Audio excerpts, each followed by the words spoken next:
Fala galera, tudo certinho com vocês? Galerinha, dando continuidade sobre Aristóteles, essa é a nossa aula parte 2 sobre Aristóteles, tá? Antes de eu começar a analisar aqui os aspectos mais significativos do governo, das ideias aristotélicas, não do governo, ele foi um mentor de Alexandre, mas ele não foi um governante, ele foi um filósofo e grande filósofo, diga-se de passagem. Pois bem, vou fazer aqui um breve resumo do que nós falamos sobre Aristóteles lá na aula passada e depois a gente pega aqui a ideia e continua falando de Aristóteles, ok? Pessoal, Aristóteles ele é o principal discípulo de Platão, tá certo? Também foi uma espécie de sofista, um mentor intelectual de Alexandre o Grande. Essa observação ela é muito importante. Por que, tio Marquinho? Porque Alexandre o Grande foi um dos maiores conquistadores da antiguidade. E várias ideias práticas, teóricas, ele absorveu de Aristóteles. Inclusive no sentido de que Alexandre ele criou diversas Alexandrias em civilizações que ele dominava lá na antiguidade, que eram centros intelectuais, tá? Então esses dados são muito significativos. Além de criar o conceito de lógica, que é uma preocupação que Aristóteles tinha, que seria, na verdade, de querer comprovar de forma racional o que ele estava falando. E um grande filósofo empírico, ou seja, para Aristóteles, o conhecimento, as ideias, elas deveriam ramificar das nossas sensações, das nossas experiências, ok? Pois bem, vamos continuar falando de Aristóteles. Grande contribuição aristotélica está aqui, galera, na divisão do conhecimento. Para Aristóteles, a gente divide o conhecimento por áreas. Tio Marquinho, por que você está falando sobre isso? Por um motivo muito simples. Quando a gente analisa a filosofia grega, a gente já falou um pouco sobre isso, mas só para a gente recapitular, né, criar um link. Quando a gente analisa lá a filosofia grega, analisamos também que... Vou dar um exemplo.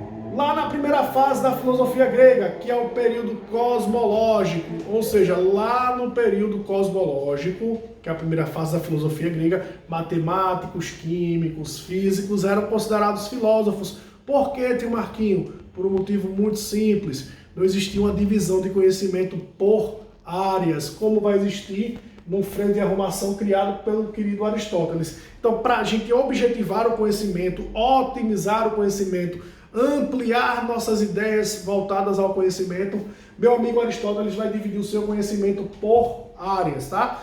E aqui a gente dividiu em três, basicamente em três, porque a partir daqui nós temos subnotificações, tá?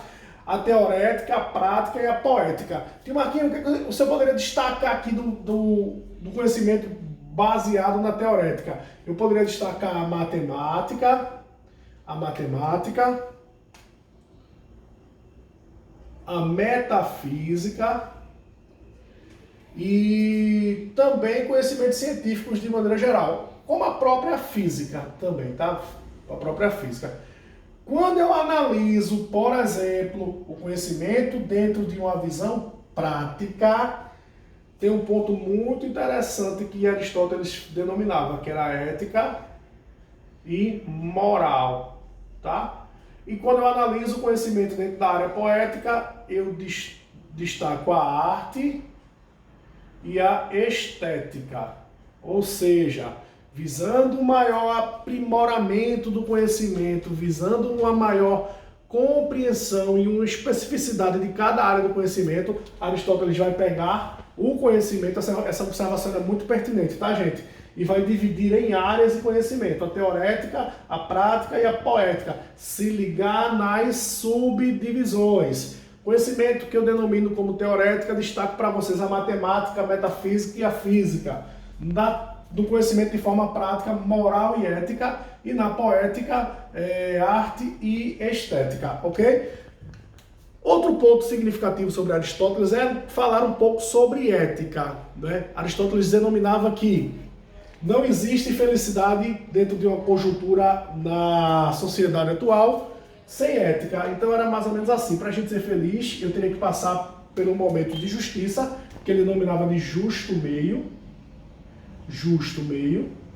E a partir do justo meio, nós vamos ter uma coisa que é muito bacana, que Aristóteles denominava de capacidade racional de escolha.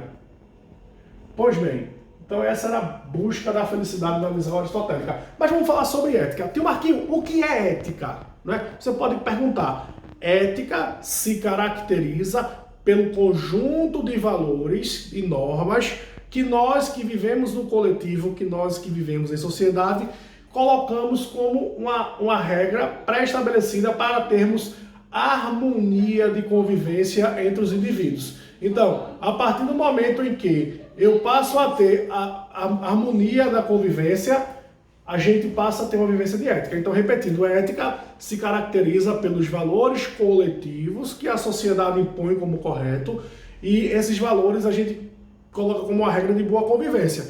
Esses aspectos, quando entra dentro de uma regra específica, a gente coloca valores de correto, de certo e errado. Esses valores gerais, amplos, do que é correto, o que é errado, dentro dos nossos valores da sociedade, denominamos de ética. A partir do momento em que, além de analisarmos esses valores, no qual julgamos como correto, também criamos regras dentro da sociedade, leis, pode ser jurídico ou não, aí a gente incrementa, a gente entra na moralidade. A moralidade é quando a gente vai infringir, por exemplo, leis. Mas não podemos negar que não existe moral ou imoralidade sem ser antiético. Então, todas as normas são antiéticas. Quando a gente infringe leis, regras de convivência ou coisa do gênero, a gente entra dentro dos aspectos da moralidade, sendo jurídico, ou seja, com a Constituição ou não, tá? São regras que a gente impõe. Então, cada regra a gente entra no campo da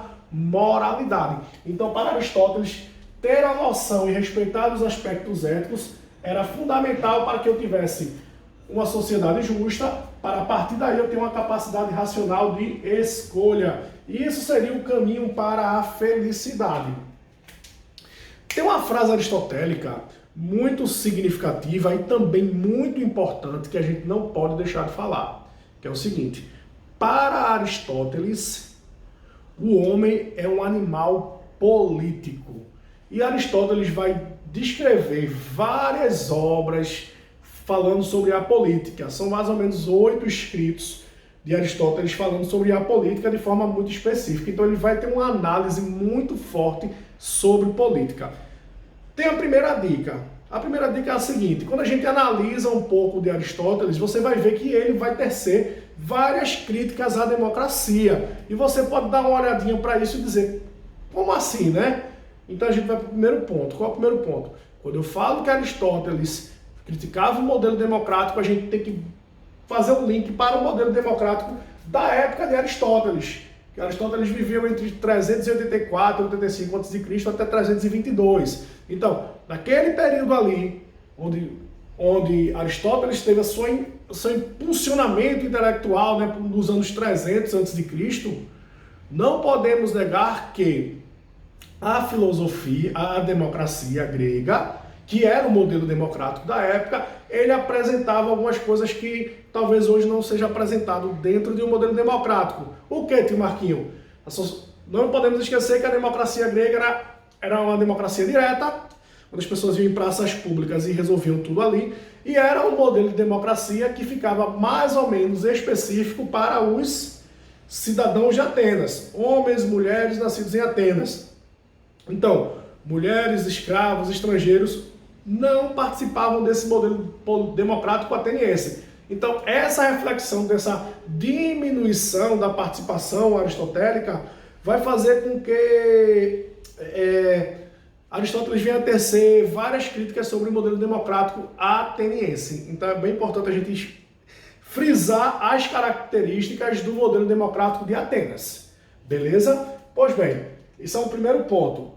O segundo ponto, antes de eu adentrar de forma significativa aqui nas ideias sobre política, é que quando a gente também fala sobre Aristóteles, tem outro tópico muito significativo, que é Aristóteles, ele meio que defendia a escravidão. Não que ele fosse um defensor convicto do modelo escravo, que também é diferente do nosso modelo, tá? Na antiguidade, a escravidão era basicamente 2 motivos: por dívida ou dominação de guerra. Mas para Aristóteles era importante que a escravidão acontecesse pelo fato de que em a escravidão ocorrendo, as pessoas, os intelectuais, necessitariam ter uma ociosidade produtiva. O ócio produtivo é eu refletir, ter tempo para pensar, para criar novas ideias. Então Aristóteles ele dizia assim, é importante que exista o trabalho braçal, escravo e tal, porque aí algumas pessoas vão pensar no ócio, ou na ideia, em teorias, em conceitos, então é importante que alguns pensem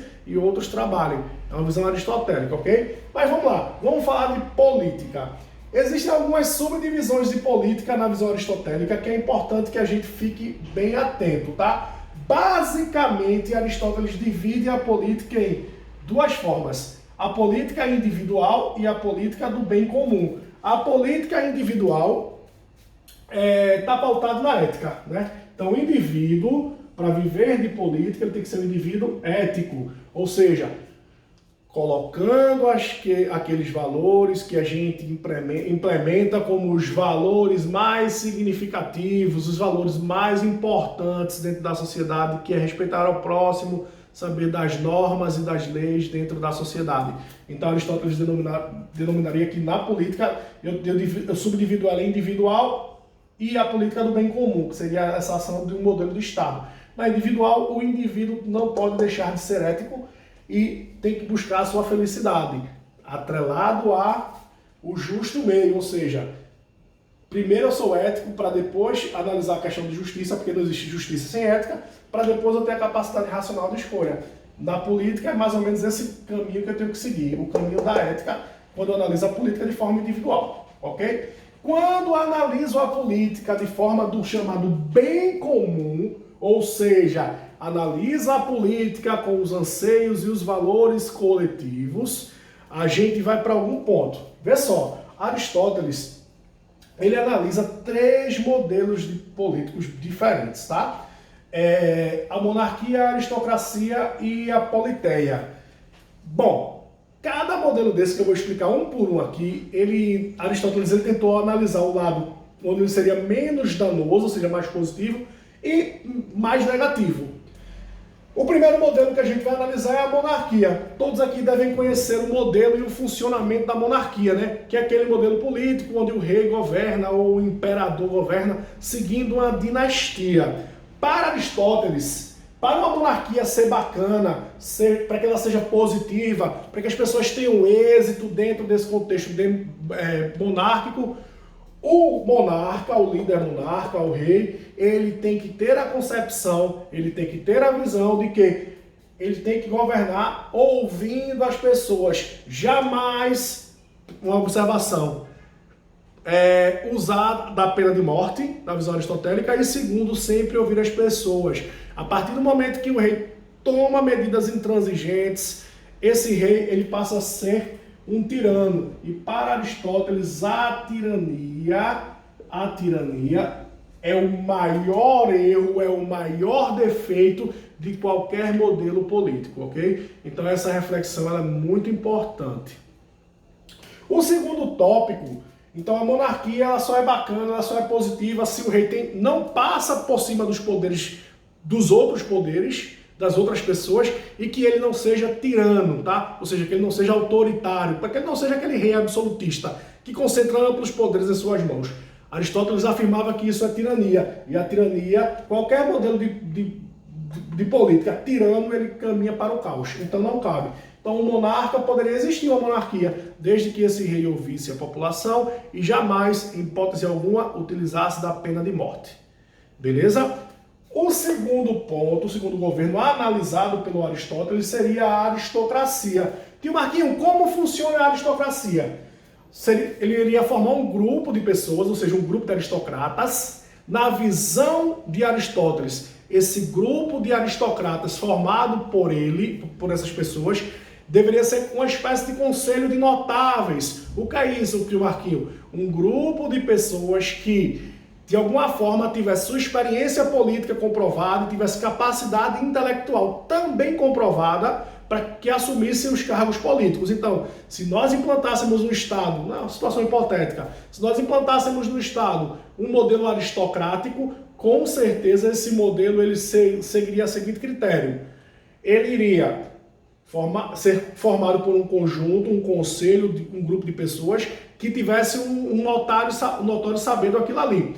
Tem uma coisa bem interessante. Esse critério, Aristóteles deixava também bem explícito, que esse critério para formar um conjunto de aristocratas não deveria ser o critério financeiro. Não seria questão de riqueza que iria definir se eu sou um bom aristocrata ou não. Apesar que, em nenhum momento, Aristóteles critica quem tem boas posses, quem tem grandes riquezas. Mas na cabeça dele, para formar um grupo de aristocratas, seria interessante que as pessoas comprovassem essa experiência dentre as suas características políticas, sua capacidade intelectual de gestão, não necessariamente financeira, ok? Mesmo ele afirmando, repetindo, que as finanças ou uma boa visão financeira ou ser bem financeiramente não é questão de demérito, não, tá? Ele não vê isso com maus olhos, não, ok? O terceiro modelo político seria o que ele vai chamar de politeia. Você deve ter olhado assim, mas o que danado é a politeia? Seria um modelo político onde nós poderíamos destacar algumas características republicanas associadas a algumas práticas democráticas, ou seja, democracia mais república. Como é que funciona isso? República, para quem não sabe, é todo aquele modelo político onde os representantes do povo governam, tá? Então o que acontece? No modelo político no qual Aristóteles denominou de politeia, nós iríamos instalar um modelo político onde esses aristocratas, ou seja, essas pessoas que tivessem o notório saber, tivessem a capacidade intelectual de governar, eles iriam assumir os cargos políticos atrelado à necessidade do povo, ou seja, conceitos republicanos. Além desse modelo de politeia, eu criar um conceito republicano das necessidades do povo, fossem colocadas em prática por esses aristocratas, a sociedade seria pautada na liberdade, ou seja, onde práticas de liberdades, de consultas e de ideias seriam colocadas em prática. E quando eu falo de liberdade, eu falo de democracia. Pode não ser aquela democracia ateniense, mas como a gente não está lá em 350, 340 a.C., eu posso fazer um link com a democracia atual. Então, a monarquia ela só será positiva se o monarca não for tirano e jamais, em hipótese alguma, utilize da pena de morte. A aristocracia seria um modelo político onde as pessoas com notório saber, com capacidade intelectual, com capacidade de gestão assumissem um cargo, ou seja, teria um grupo de algumas pessoas para gerir o Estado, e que o critério não fosse o financeiro, e sim a capacidade intelectual. E por último, um modelo político que Aristóteles vai chamar de politeia, seria um modelo de Estado onde eu teria práticas republicanas, porque funcionaria assim: colocaria um conselho de aristocratas, onde esses estariam atrelados a colocar em prática as necessidades do povo, república, com o conceito de liberdade, com consulta, ouvindo as pessoas, que as pessoas tivessem uma liberdade para expor suas ideias, ou seja, práticas de liberdade, que é democracia. Então a politeia seria um modelo político onde eu tenho uma associação de ideias republicanas e democráticas, tá? É muito importante a gente enxergar e visualizar a divisão dessas teorias para não ter aperreio, tá bem? Gente, vou deixando um forte abraço para vocês. Fiquem na paz. Valeu. Tchau, tchau.